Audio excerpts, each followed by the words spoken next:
China is one of the 21st century's most consequential nations. It has never been more important to understand how the country is governed and what its leaders and its people actually want and believe. Welcome to Pekingology, the podcast that unpacks China's evolving political system and the trajectory of China's domestic and foreign policy. I'm your host, Henrietta Levin, Senior Fellow with the Freeman Chair in China Studies at CSIS. This is Pekingology. Welcome to a special crossover episode of Pekingology, which is also an episode of the China Power podcast. I'm Henrietta Levin, Senior Fellow with the Freeman Chair in China Studies at CSIS and host of Pekingology. And I am thrilled to be co-hosting this episode with my CSIS colleague, Brian Hart, who is a fellow and deputy director of the China Power Project here at CSIS. We're doing this episode together today because we both loved Dan Wang's new book, Breakneck, and we thought he would be a perfect fit for the Pekingology podcast, which tries to unpack the inner workings of the Chinese Communist Party and how Chinese politics affect the broader world. And also for the China Power podcast, which focuses on, unsurprisingly, Chinese power. Yeah, thanks, Henrietta. It's great to be here and great to be co-hosting. And we're really glad to be joined by Dan Wang, who's a research fellow with the Hoover Institution's Hoover History Lab. And as Henrietta said, the author of a new book, Breakneck, China's Quest to Engineer the Future. So really excited to speak with you, Dan. Great to be here and great to be on this crossover. So we like to start all of our Pekingology episodes with a personal question about how you became interested in researching China and, for you, the Chinese technology ecosystem. But I actually want to go back a little further because you mentioned in the book that you went to high school in Bucks County, and I also went to high school in Bucks County. Oh, no. So I have to ask, where did you go to school? I went to CP East. Where did you go? Council Rock. Council Rock. I think we were jazz band rivals. I was more in the marching band, so I didn't know about the jazz band, but I am sure we can be rivalrous in all sorts of dimensions, just like the U.S. and China. I was also in the Council Rock drumline, so we probably had intense rivalry. A lot of Bucks County fans have revealed themselves. Gerard DePippo, one of your former colleagues, has also grew up in the Philly area. I feel like that's like the real value of your book, yes, that you've created this like China-watching, Bucks County originating community that I look forward to flourishing in the weeks ahead. But actually, how did you get into China and researching this important part of the world? In 2016, I was working in Silicon Valley, and I had lunch one day in New York with an interesting fellow by the name of Arthur Kroeber, who's the founder of Dragonomics and now the research head of Gavekal Dragonomics. And in 2016, he told me of this very interesting program called Made in China 2025. At the time, I'd never heard of it before, but thinking about these big projects like electric vehicle batteries and ultra-high voltage transmission and memory chips, that felt much more exciting than the cryptocurrencies and the online platforms that Silicon Valley had been building at the time. And I was thinking that what China was building was kind of an alternative technology stack that is pretty different from what California had been building, and it was just much more exciting to try to go see it. So turning to your latest work, this book, Breakneck, your big thesis is that China is fundamentally an engineering state. And this works well when China needs bridges and trains and roads, but often less well when the party turns to social engineering. And you also contrast this model with America's lawyerly society. But since we're both China podcasts here, we'll focus on the China part today. So let's start with the party's feats of literal engineering. You note many times in the book that Chinese officials work on a monumental scale. For the built environment, this approach has benefits and drawbacks. China can build infrastructure on a massive scale very quickly, but it doesn't always work on a more human scale. Perhaps best illustrated by your comment that in China there are many public toilets, but the provision of toilet paper is only sometimes a thing. Tell us more about the party's monumentalism. I'm glad we get to talk about toilets. Toilets has been very important for Xi Jinping for a while. I believe he had called for a toilet revolution about 10 years ago, which was to create more toilets or more sanitary places for people to go to replace a lot of these latrines, which are still fairly common in the countryside, but are a little bit less of a common feature these days. Now, one could go to a lot of these fancy toilets in China now that are perhaps a little bit too fancy. There are plenty of places where you need to scan your face. You need to hold your face up to a little camera or iPad-like device in order to get toilet paper. And I think this is one of those issues where the term techno-solutionism is often used, and I feel like this is a really good example of the techno-solutionism that's inherent in China.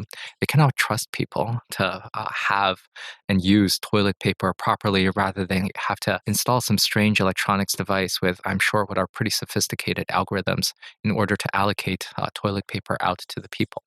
Now, I think there is a grander sort of monumentalism that one can see around the country that are beyond everyday lives.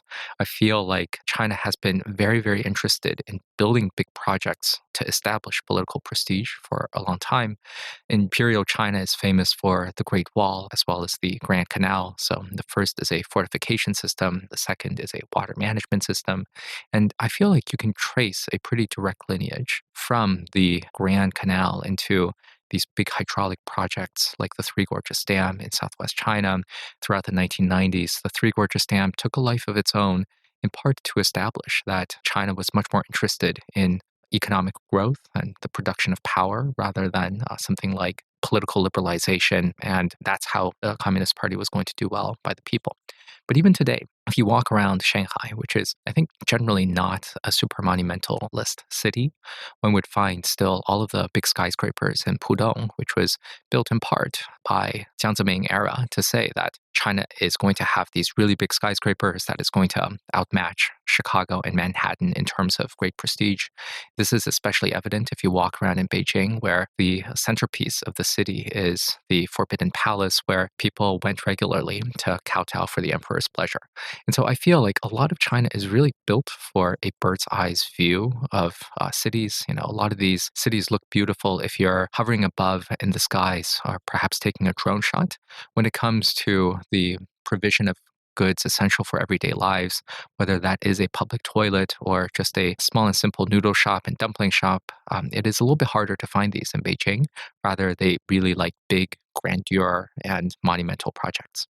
Yeah, and I mean, that monumentalism is very expensive. And one of the things that you've noted in your book is that China often builds without efficiency in mind. They're not always focused on hyper profitability of these things. And so I'm wondering what you think that means in terms of some of the long-term affordability and sustainability of the kind of China model. I've seen recently, some Chinese scholars have started to criticize their high-speed rail system as being maybe overbuilt. There may be some of these lines that have been built are no longer profitable and may not be sustainable. So I'm just wondering, is that a long-term disadvantage for China in terms of if you're thinking about this in competition with the U.S., where, U.S. companies are often hyper-focused on profitability and sustainability. So what does that look like in terms of China's model in the long term? I think that you've really put your finger on one of the big differences between the US and China. I think the sense of monumentalism is aesthetic, it is political, and it is not very financially driven. There's been some estimates out there that a lot of Chinese local governments are spending much more of their revenues actually servicing debt than doing anything else. And certainly if you take a look at some of these grand projects, super tall bridges in Guizhou, it is really obvious that China's fourth poorest province is struggling to pay for its amount of infrastructure. Guizhou has about 11 airports. It has 45 of the world's tallest bridges. Many of these bridges aren't able to pay back their bonds. And again, in the theme of monumentalism and walking around in Beijing, you can see a lot of these malls that are built by world-class architects who have these really beautiful buildings. But inside these buildings, there aren't necessarily a lot of stores. Or, as soon as you finish a building, a lot of the bathrooms are still not fully functional. And so they don't pay enough attention to the small stuff. And I think what I'm always trying to say is that both China and the US are deeply flawed. They're always wrong, and we should always try to find an alternative approach beyond the two countries. I feel like China's model does reveal certain advantages, especially in a crisis. when I lived through zero COVID in 2020, one of the really striking things was that there was basically no shortages, even though lockdowns were pretty severe in Wuhan, as well as a lot of other big cities. The logistics systems worked really well. Whereas in the US, Americans suffered shortages of all sorts of goods, according to the news that I was reading at the time. There were shortages of consumer goods, there were shortages of furniture, there were shortages of personal protective equipment. A lot of grocery goods disappeared, depending on which area of Mexico was suffering from COVID at the time. And so, overbuilding sometimes just creates a lot of resilience. Overemployment of people in state-owned enterprises might drag down their profitability, but also keeps their skills and muscles alive in terms of being able to produce a lot during a crisis. And so, my message is always that US and China are both wrong. No one should really try to copy both of them, and let's get to a better, happier middle in between. Yeah. Well, pivoting a little bit to the technology side of things and tech competition, one of the key points you make in your book is that China's become a tech superpower by exalting what you call process knowledge and the communities of engineering practices that keep that alive. Can you explain what you mean by that and kind of how that's been pivotal to China's progress in the technology sphere? Technology is really three things. The first aspect of technology is tooling, equipment, hardware, all of these things that we can see and feel and poke at. And in a kitchen analogy, which I often like to use, technology is the stove, the oven, the pots, and the pans. And technology is also written instruction. So these are patents, blueprints, and recipes as well. And I think the third and most crucial element of technology is what I call process knowledge, which is also tacit knowledge, industrial expertise, just practical experience. And a lot of that is represented by just knowing how to do things. Because if you give someone a really great kitchen and the most exquisite recipe, they may not be able to do something as simple as cooking breakfast. And what China has is an excess of process knowledge, is represented also by these communities of engineering practice, in which you have workers making a Apple phone in Shenzhen, perhaps in her first year of work, and then she moves on to make a Huawei phone in the second year, and then in the third year, she starts an electric vehicle battery company and really starts to upgrade through the technology stack. And such things are possible because there is quite a lot of engineering knowledge that is circulating, that is being kept alive. And I think this is one of the big things that the US has lacked. If we take a look at US manufacturing employment, it has decreased by about 1 million workers since 2008. And especially since its peak throughout the 1970s, US manufacturing workforce has dissipated. And given that dissipation, a lot of these communities of engineering practice have also been eviscerated. A lot of that knowledge really has moved to China. And a lot of what I'm interested now is to ask, how do we rebuild these communities of engineering practice? Because a lot of American manufacturing competences have already been weak, and we need it to be much stronger to not just patch up the present industrial base, but to build the industrial base of the future. So that process knowledge has been, really crucial, as you say, in kind of the manufacturing area and things like experimental research. But China has historically lagged, the United States and maybe other more established tech powers in kind of the fundamental sciences, scientific breakthroughs. But China has been pouring a lot of money into basic research and science in recent years. So do you think that those basic sciences will become a core Chinese strength as well? Can China kind of close the gap in those areas? And might that precipitate a lessened focus on the process knowledge that has gotten China this far? Will China kind of move beyond that to focusing more on this basic areas? I expect that China will become much stronger in a lot of basic scientific research, and indeed we've seen that it already has. When I first moved to China in 2017, when I moved to Hong Kong first and then spent 2 years there, 2 years in Beijing, and 2 years in Shanghai, China really wasn't producing much groundbreaking research. But now, if we take a look at some of the most highly cited research, the US still has the decisive edge within its universities, but China has caught up very, very substantially since 2017. And if we can take a look at a lot of different aspects of different scientific disciplines, everything from material science to chemistry, certain aspects of computer science and mathematics, Chinese researchers are already in the lead. And I expect that China will probably not have to make a choice between basic research as well as building up the technology stack, because I think that is, for the most part, a false choice. That these things feed each other, that these things are going to build each other, that the better that you are at basic research, I think it is also going to be the case that the better it is that they're going to be building out a lot of these products. And what I see is that though the US is already really strong in basic research, it hasn't made up as many efforts as China has in building up its process knowledge.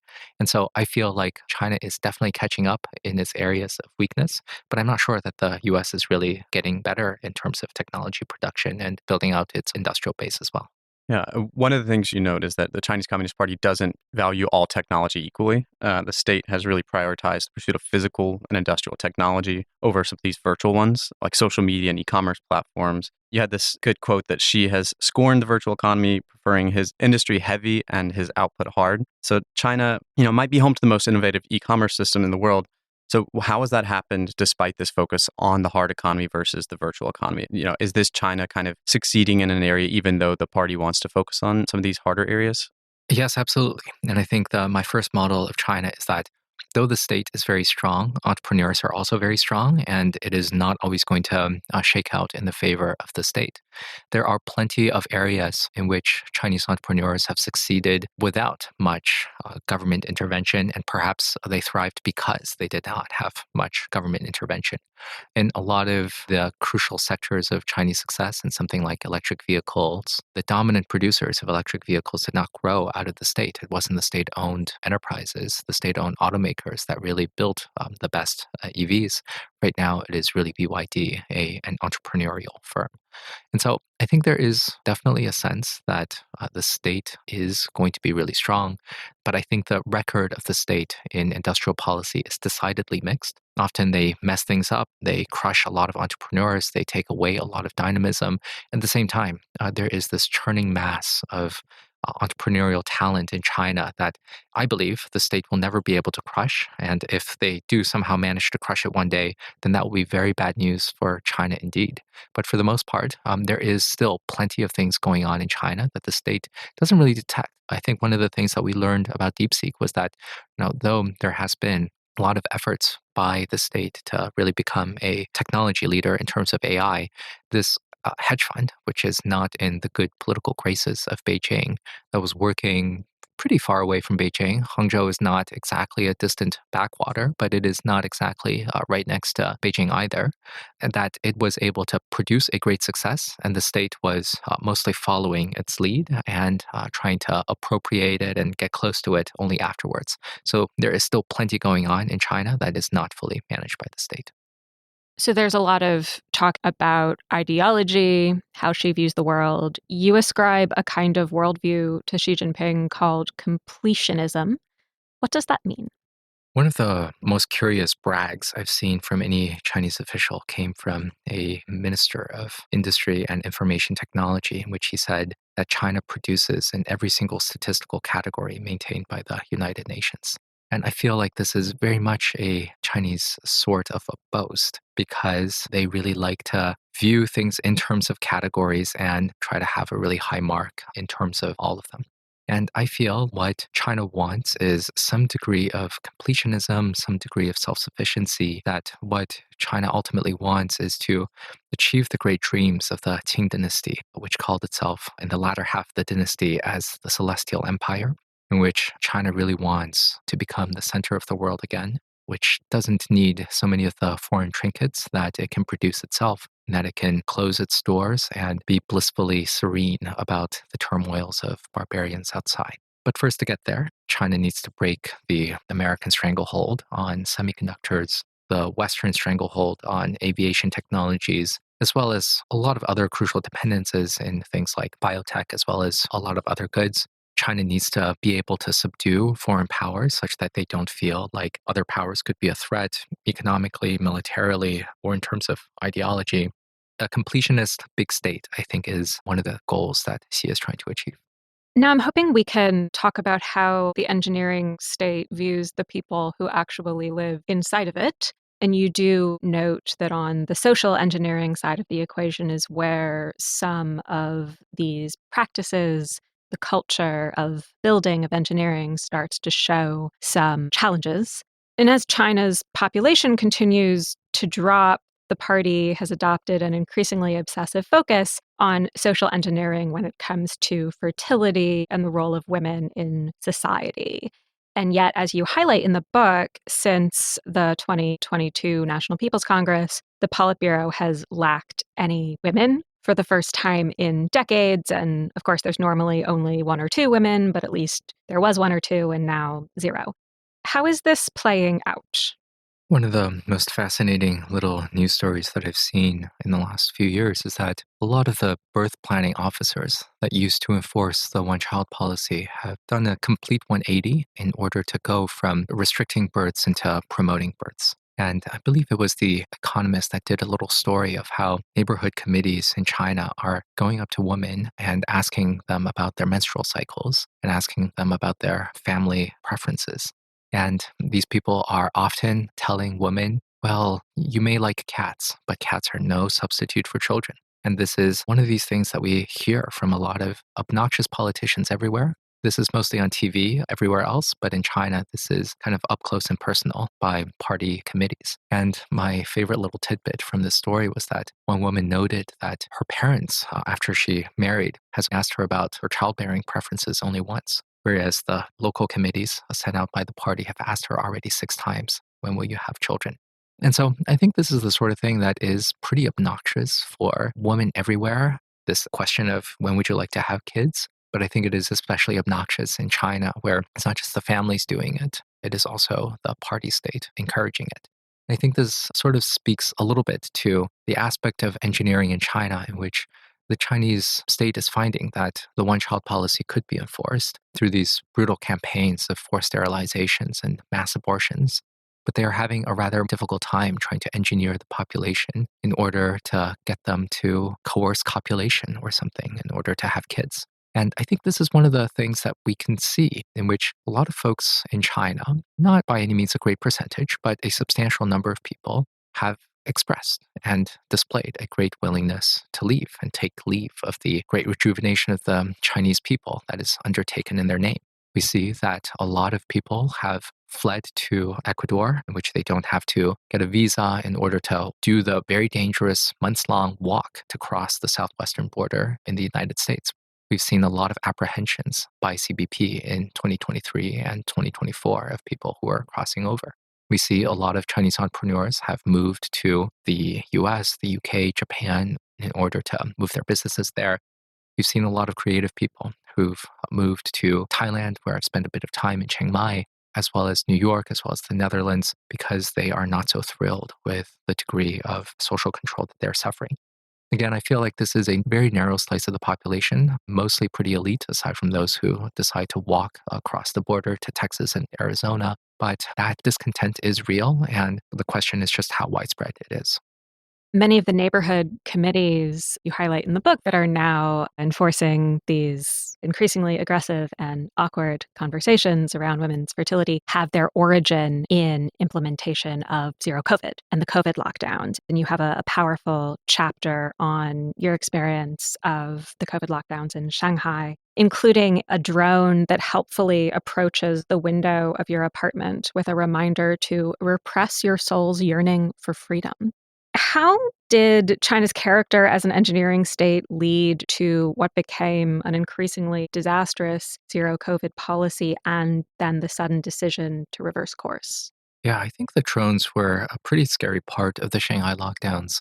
Not only when they broadcast these absurd messages like repress your soul's yearning for freedom, but also there were a few instances of drones being used to monitor the population. If they were outside, let's say, sunning themselves on the balcony or in the green area of an apartment compound, perhaps the drones will descend and you would have an officer of the state barking at you to say, go back home, you're not allowed to be outside. It's a terrifying experience. I'm glad I didn't experience it, but for the people who have, it is not very pleasant indeed, because who knows what else those drones can do. I think that the zero COVID experience really feels like something that reveals that the line between rational and irrational can be very thin indeed, and the engineering state is able to get us to cross that line. China initially had a disastrous response to the very opening of the zero COVID pandemic, in which it suppressed the whistleblower accounts for the sake of maintaining political stability. which is exactly how the SARS virus erupted about 20 years ago. But then China enforced these very effective lockdowns that were exactly in line with what the World Health Organization demanded in terms of a cordon sanitaire, in which a lot of people were dragged off to centralized quarantines, which limited the ability of the virus to spread within a household. It sealed off a lot of its borders, and it had very extensive contact tracing apps. And that was, I felt like, definitely a plus at the time of zero COVID, because by March and April of 2020, a lot of the restaurants had started to reopen, movie theaters had started to reopen later in the year, and life was really back to normal without many deaths. But then at the start of 2022, when the highly transmissible strain of Omicron started to circulate in Shanghai, these approaches were no longer effective given the transmissibility of the Omicron variant, but the state really had to double down. And so I think this is where we have to question the extent to which the engineering state could really be helpful and good and rational towards people, because a lot of engineers are unable really to change direction. They are really intent to maintain a path, and they don't really care about human emotions or human suffering that is in their way. And they are ready to really commit to this until they're not, in which case they completely swerve and change direction, as we saw at the end of 2022, in which COVID was abandoned more or less overnight over the course of a week when the virus really started to spread throughout Beijing, which I think the central government decided not to enforce a lockdown on the central government.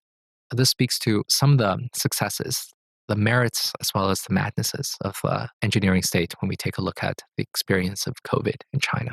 I think those tensions are also illustrated very clearly in your earlier point that from a certain perspective, there were no shortages in China during the pandemic. Logistics networks held up, production held up when those same systems were collapsing in the United States and elsewhere around the world. But then you also see people locked in their apartments in Shanghai going hungry. How do you think about the tension between extreme success and extreme failure, even on that same question of logistics and supply chains?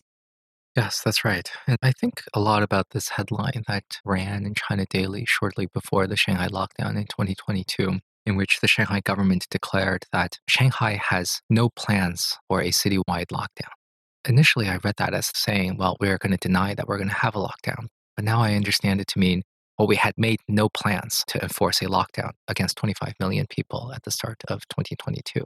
And I think in this case, Shanghai really did not plan for that situation, because the order came down from Beijing that the virus was circulating too widely in Shanghai, spilling over to other provinces. The party secretaries of neighboring provinces had really started to complain that Shanghaiers were bringing the virus with them. And so they really had to enforce a sudden lockdown without much notice, in which a lot of these neighborhood committees, which were tasked to distribute food, had made no preparations. These neighborhood committees were mostly these gossiping clubs where people gathered to read party speeches, drink some tea, and maybe play a little bit of mahjong afterwards. But now these older folks who never really used Excel before had to figure out how to deliver food to thousands of people at a time.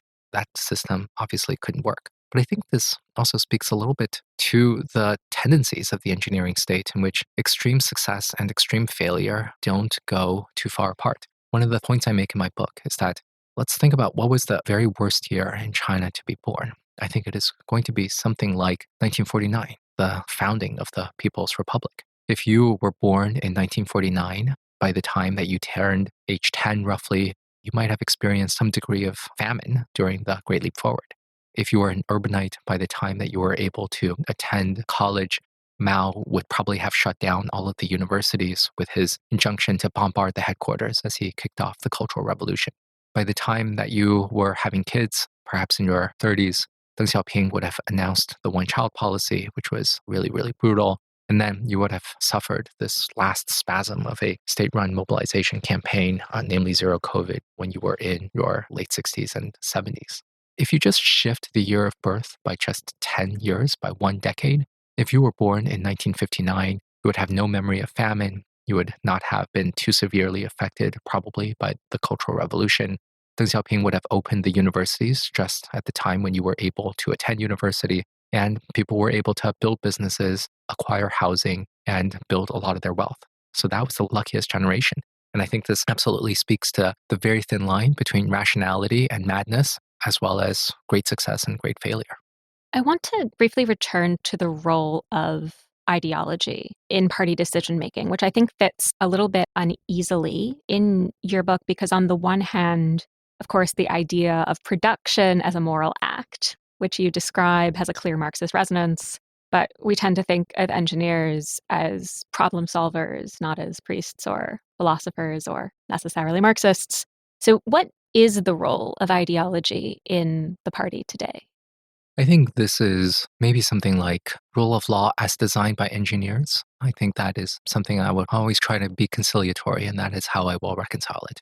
You're right that in general, in our conception of engineers, that they do not tend to be heavily ideological, although perhaps we can say that among the more ideological engineers, they can be really, really ideological.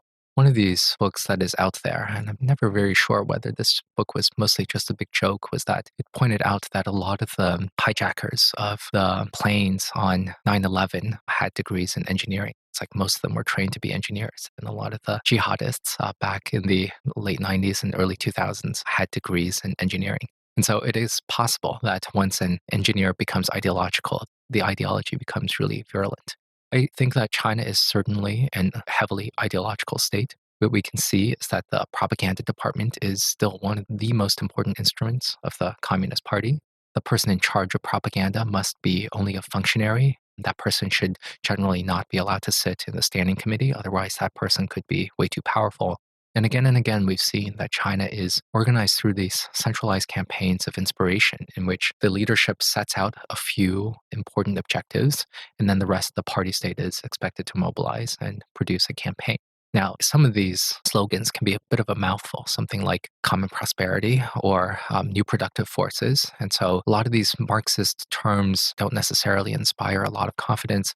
But then there are some terms that do work quite well. Something like socialism with Chinese characteristics is still, I think, one of these all-time great terms anywhere that helped China pivot away from Maoism. And I think that the state is very organized around these certain keywords. It helps the rest of the party state, all 100 million members, know what to do. And you can see these being communicated all the time in the People's Daily or Seeking Truth, 求是. And I think that is still going to be a pretty important part of how they govern. I just have one last question. I mean, we're sitting here in Washington thinking about the US-China relationship. Based on your thesis of China being an engineering state, the United States being a lawyerly society, what counsel would you have for the leaders of both countries in seeking a constructive relationship with each other? Well, I think the first thing is I wonder to what extent one could ever counsel Xi Jinping or Donald Trump. I think that both people are quite difficult to speak to, though for different reasons. I think what I would love to see is a world in which the US gains a little bit more engineering capability. Let's say that US becomes 20% more engineering because right now throughout the country we have shortages of all sorts of things. We have shortages of housing, we have shortages of mass transit, we're not building enough solar, wind, and transmission lines in order to decarbonize. And the defense industrial base is rusting as well, to say nothing of the broader manufacturing base, in which a lot of America's apex manufacturers like Intel and Boeing and Detroit and Tesla have not been doing very well over the past few years. And so I think the US needs to recover some of its engineering chops to be able to build bus stations and high-speed rail and housing, especially in blue states. And while the US is 20% more engineering minded, I think that China should be 50% more lawyerly. I would love it if the Chinese had some ability to actually enjoy some greater legal protection, that people don't fear that their businesses are going to be smashed, that their articles are going to be censored, that their home is not going to be taken away from them in the course of a grand dam project, and for people to feel like they have the ability to protect themselves and achieve some degree of flourishing. So my prescription for the two countries is slightly more engineering in the US and a lot more lawyers in China. Well, Dan, thank you so much. This has been really fascinating and a great conversation. I'm sure we could go into a lot more detail on these.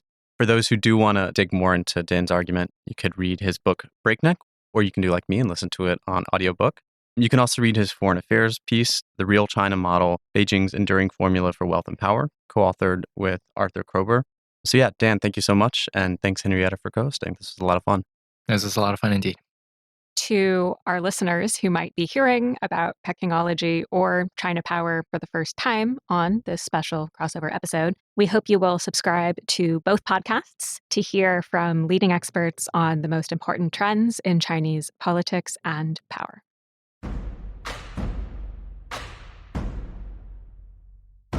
If you enjoyed this podcast, check out our larger suite of CSIS podcasts. From Into Africa, The Asia Chessboard, China Power, The Trade Guys, Smart Women, Smart Power, and more. You can listen to them all on major streaming platforms like iTunes and Spotify. Visit csis.org/podcasts to see our full catalog